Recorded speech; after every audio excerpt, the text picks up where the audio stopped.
एक गांव में गौतम बुद्ध का बहुत बड़ा आश्रम था। वहां पर एक प्रसिद्ध बौद्ध गुरु रहते थे। वहां पर उनका एक शिष्य बहुत बोलता था। वो हर समय इधर उधर की बातें करता था।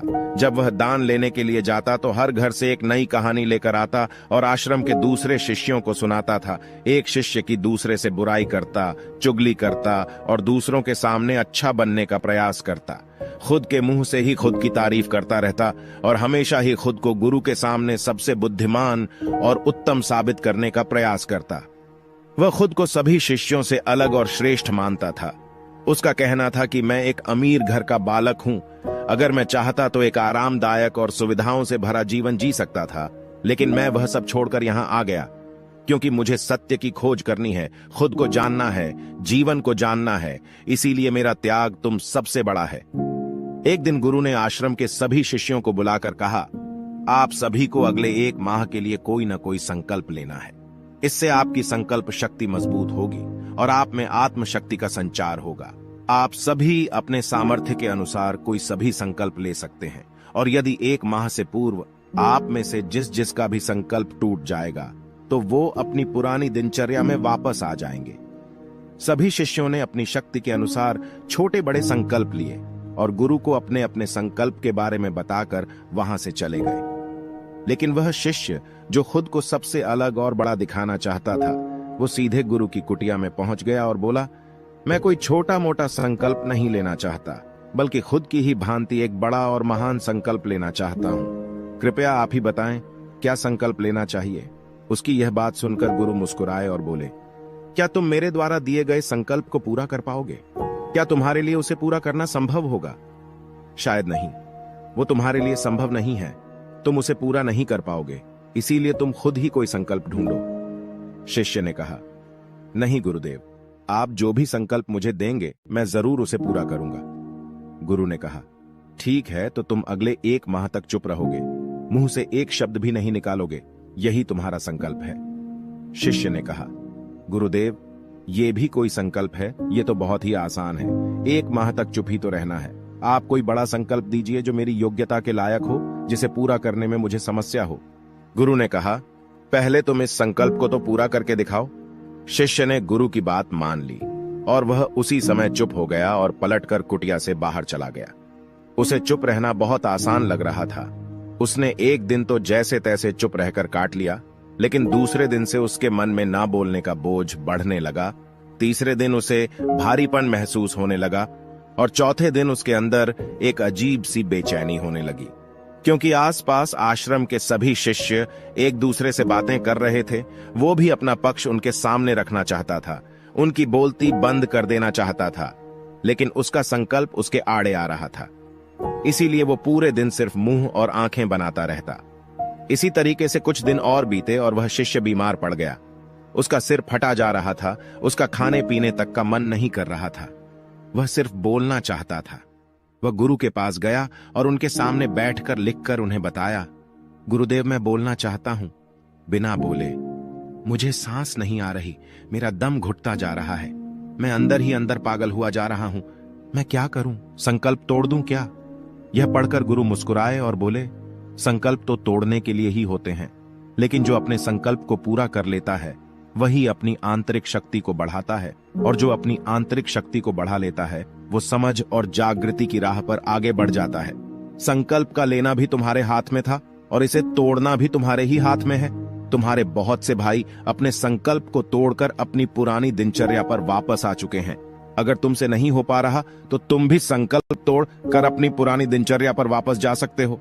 लेकिन याद रहे, अगर आज तुम इस छोटे से संकल्प को नहीं संभाल पा रहे तो तुम अपनी बाकी की पूरी जिंदगी को कैसे संभाल सकोगे?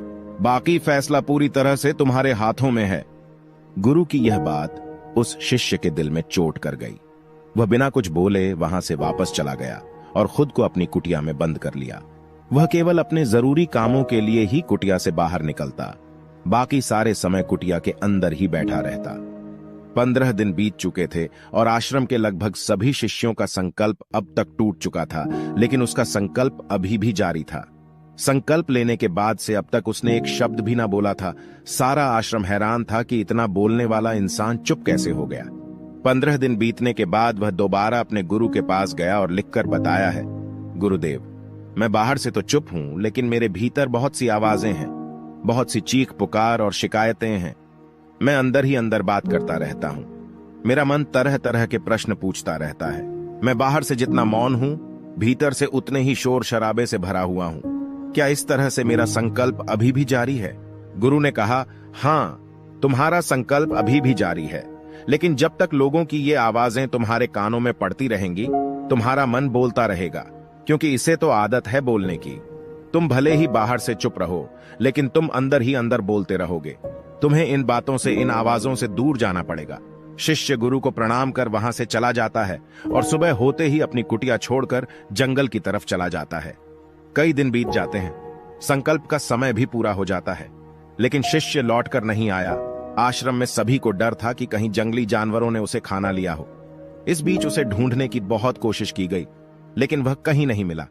सभी गुरु भाइयों ने मान लिया था कि जंगली जानवरों ने उसे अपना शिकार बना लिया है, लेकिन गुरु को ऐसा नहीं लगता था। एक दिन आश्रम का एक अन्य शिष्य गुरु के पास आया और बोला, गुरुदेव, हमारे उस अधिक बोलने वाले भाई के साथ क्या हुआ होगा? क्या जानवरों ने उसे मार दिया होगा? गुरु ने कहा, हो सकता है कि जानवरों ने उसे अपना शिकार बना लिया हो, लेकिन उसके न लौटने की एक दूसरी वजह भी हो सकती है। शायद उसे वो मिल गया है जिसके लिए वह गया था। फिर शिष्य ने पूछा, गुरुदेव, क्या ज्यादा बोलना इतना हानिकारक होता है? गुरु ने कहा, इंसान के जीवन के बहुत सारे दुखों में से एक दुख यह भी है कि वो कभी चुप नहीं रह सकता, हमेशा कुछ ना कुछ बोलता ही रहता है। सिर्फ हमारे बोलने के कारण हमारे आधे से ज्यादा दुख पैदा होते हैं। परिवार के अधिकतर झगड़ों की वजह हमारा बेमतलब बोलना ही होता है। हम में से कोई भी चुप नहीं रहना चाहता, हम बस सामने वाले को सुना देना चाहते हैं। जो भी हमारे मन में है, सब निकालकर उसके मन में बैठा देना चाहते हैं। उसे समझा देना चाहते हैं कि देख, तू गलत है और मैं सही, और इस तरीके से सब एक दूसरे की सड़ी गली बातों को ग्रहण कर रहे हैं। इस तरीके से सुनने और सुनाने का यह काम जिंदगी भर चलता रहता है, लेकिन इस नासमझी में हम अपना समय, अपना जीवन, अपनी समझ और सबसे महत्वपूर्ण वो कीमती पल जो जिए जा सकते हैं, जिनको अनुभव किया जा सकता है, जिनमें आनंद को प्राप्त किया जा सकता है, ये सब खो देते हैं। लेकिन इसके बदले हमें मिलता क्या है? कुछ नहीं, सब व्यर्थ और बर्बाद हो जाता है। इस पागलपन में हमने क्या खो दिया, इसका एहसास केवल कुछ ही लोगों को हो पाता है। बाकी लोग जैसे उन्हें अपने आने का पता नहीं, वैसे ही उन्हें अपने जाने कभी पता नहीं चल पाता। शिष्य ने कहा, तो फिर इसका समाधान क्या है? गुरु ने कहा, पूरी जागरूकता के साथ अपने विचारों को देखना यही एकमात्र तरीका है। सारी मानसिक समस्याओं का वर्तमान में रहकर चिंतन करना, पूरी जागरूकता के साथ अपना काम करना जिंदगी में चमत्कारिक बदलाव ला देता है। उसके बाद वह शिष्य गुरु से अपने प्रश्नों का उत्तर पाकर उनको प्रणाम करके वहां से चला गया। उस शिष्य को आश्रम छोड़कर गए हुए 3 महीने का समय बीत चुका था, लेकिन उसकी कोई खबर ना थी।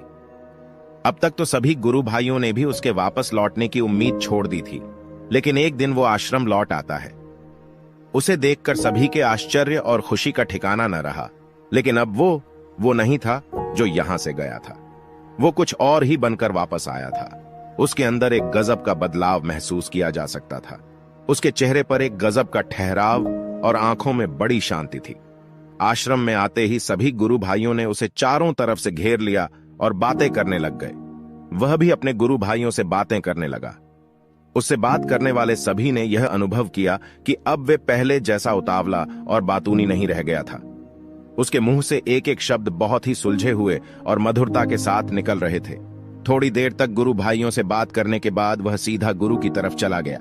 उसने गुरु के चरण छुए और कहा, गुरुदेव, क्या मैं अब भी मौन हूं? क्या अब भी मेरा संकल्प जारी है? गुरु ने कुछ देर तक शिष्य की आंखों में बड़े ध्यान से देखा और कहा, हां, तुम अब भी मौन हो। तुम्हारे मुंह से एक भी शब्द निकल नहीं रहा और तुम्हारा संकल्प अभी भी जारी है। शिष्य ने कहा, गुरुदेव, जब मैं आश्रम से गया तो मैं मुंह से तो चुप था, लेकिन मेरे अंदर बहुत सी आवाजें थीं। मन में बहुत से प्रश्न थे और वो बंद नहीं हो रहे थे, तो मैं जंगल में चला गया, इस उम्मीद से कि वह मुझे शांति मिलेगी और मेरे मन की बकबक कम हो जाएगी। लेकिन मैं जितना एकांत में जाता गया, मेरे अंदर की आवाज उतनी ही तेज होती गई। मेरे भीतर की पुरानी से पुरानी आवाज मुझे सुनाई देने लगी। तब जाकर मैंने महसूस किया कि मैं कितना गलत कर रहा था। जब मैं अपने परिवार वालों, दोस्तों को और गुरु भाइयों को बुरा भला कहता था, तो उस समय मुझे लगता था कि मैं सही कह रहा हूं। जब मैं गुरु भाइयों की एक दूसरे से चुगली करता हूं और उनका मजाक बनाता, तब भी मुझे यही लगता था कि मैं उनसे बेहतर हूं और मैं सही कर रहा हूं। लेकिन उस दिन मैंने पहली बार महसूस किया कि मैं कितना गलत बोलता था। काफी दिनों तक ये आवाजें, ये शिकायतें मेरे अंदर चलती रहीं, लेकिन धीरे धीरे करके एक दिन ये सारी आवाजें मेरे अंदर से समाप्त हो गईं। अब मैं भीतर से भी मौन हो गया। उस घने जंगल में बाहर से कोई बोलने वाला था नहीं और भीतर कोई आवाज बची ही नहीं थी। और मैं उस दिन पहली बार मौन का सही अर्थ समझा। मेरे चारों तरफ बहुत शांति थी। हालांकि अभी भी कुछ आवाजें आ रही थीं, जो पहले भी आती थीं, लेकिन मैं उन्हें सुन नहीं पाता था। पर अब वह सभी आवाजें मुझे स्पष्ट रूप से सुनाई दे रही थीं। हवा के चलने की आवाज, चिड़ियों के चहकने की आवाज और पानी के बहने की आवाज। ये सभी आवाजें मैंने पहली बार पूरे होश पूर्वक सुनी। अपने चारों तरफ इतनी शांति मैंने पहले कभी महसूस नहीं की थी। तो इस शांति को भंग करने के लिए मैंने पहली बार अपने मुंह से कोई शब्द निकाला। मैं चिल्लाया, हे ईश्वर, यह कैसी शांति है? सभी कुछ इतना शांत क्यों है? ऐसा क्या हो गया? लेकिन मेरे चिल्लाने के बाद भी वह शांति भंग नहीं हुई। सब कुछ पहले के जितना ही शांत था, बाहर भी और भीतर भी। हे गुरुदेव, मैंने अपने गुरु भाइयों से बात की, मैंने आपसे बात की। मैं बोल रहा हूं, मैं चल रहा हूं, मैं सब कुछ देख रहा हूं, लेकिन मैं अपने भीतर एकदम एकांत में हूं, मौन में हूं, भीड़ में होता हूं, तब भी भीतर से अकेला एकांत में होता हूं। जब मैं खुद में भी शोर करना चाहता हूं, तब भी एकांत में ही होता हूं। अब सब दिखाई पड़ने लगा है, सब सुनाई पड़ने लगा है। गुरु ने कहा, जब तक हम बाहर की तरफ बोलते रहेंगे, भीतर अशांति ही रहेगी। लेकिन जिस दिन हम भीतर की तरफ मुड़ जाएंगे, तब हमारे मुंह से कुछ भी निकलेगा, हम शांत ही रहेंगे। दुनिया में जितनी भी बुराइयां हैं, ज्यादातर हमारे बोलने से ही उत्पन्न होती है, क्योंकि हम चुप रहना नहीं चाहते। हम जितनी जरूरत है उससे कहीं ज्यादा बोलते हैं। हम सामने वाले को सुनना नहीं चाहते, बल्कि उसकी बोलती बंद कर देना चाहते हैं। उसे समझा देना चाहते हैं कि मैं कौन हूं, मैं क्या कर सकता हूं, और यही हमारी जिंदगी का मकसद बनकर रह जाता है। हमारी सारी ऊर्जा इस व्यर्थ के बोलने में बर्बाद होती रहती है। ऐसे ही समाज में लोगों का जीवन दुखों से भर जाता है, जो हमेशा एक दूसरे को सुनाने में लगे रहते हैं। कभी एक दूसरे को सुनना नहीं चाहते, समझना नहीं चाहते, और चुप रहना तो उन्होंने कभी सीखा ही नहीं, क्योंकि चुप रहना उन्हें छोटा महसूस करवाता है। दुनिया की सभी लड़ाइयों का कारण हमारा बोलना ही है, इसलिए हमें सिर्फ उतना ही बोलना चाहिए जितना जरूरी हो, क्योंकि व्यर्थ का बोलना ऊर्जा को नष्ट करना है, और ये बोलना ही हमें कभी अपने भीतर की ओर लौटने नहीं देता, क्योंकि यह हमें बाहर की ओर खींच कर रखता है, और बाहर है ही क्या इस संसार के अलावा। लेकिन अगर अपने भीतर के संसार की ओर मुड़ना है, तो इस मुंह को बंद ही रखना चाहिए। इसीलिए जितने भी बुद्ध हुए, आत्मज्ञानी हुए, वो सभी एकांत की ओर भागे, ताकि उन्हें ज्यादा ना बोलना पड़े, ज्यादा सुनना ना पड़े। वो एकांत में रहें और शांत रहे, इसीलिए आसानी से भीतर की यात्रा कर पाए। लेकिन अगर कोई चाहे तो इस संसार में रहकर भी एकांत में रह सकता है, शांत रह सकता है, लेकिन इसके लिए उन्हें अपनी ऊर्जा बचानी होगी, जिसे वह अब तक अपने व्यर्थ के शब्दों में बर्बाद कर रहे थे। दोस्तों, इस कहानी की सीख यही है कि व्यर्थ का बोलना ऊर्जा को नष्ट करना है। ज्यादा और व्यर्थ बोलना ही हमें अपने भीतर की ओर लौटने नहीं देता, क्योंकि यह हमें बाहर की ओर झुकाए रखता है, और जिन्हें भीतर की यात्रा करनी है, उन्हें अपने मुंह को बंद ही रखना चाहिए। मुझे उम्मीद है कि आपको यह कहानी पसंद आई होगी और काफी कुछ सीखने को मिला होगा। कहानी के बारे में अपने विचार आप हमें नीचे कमेंट बॉक्स में कमेंट करके बता सकते हैं। जाने से पहले वीडियो को लाइक करें और चैनल को सब्सक्राइब जरूर करें।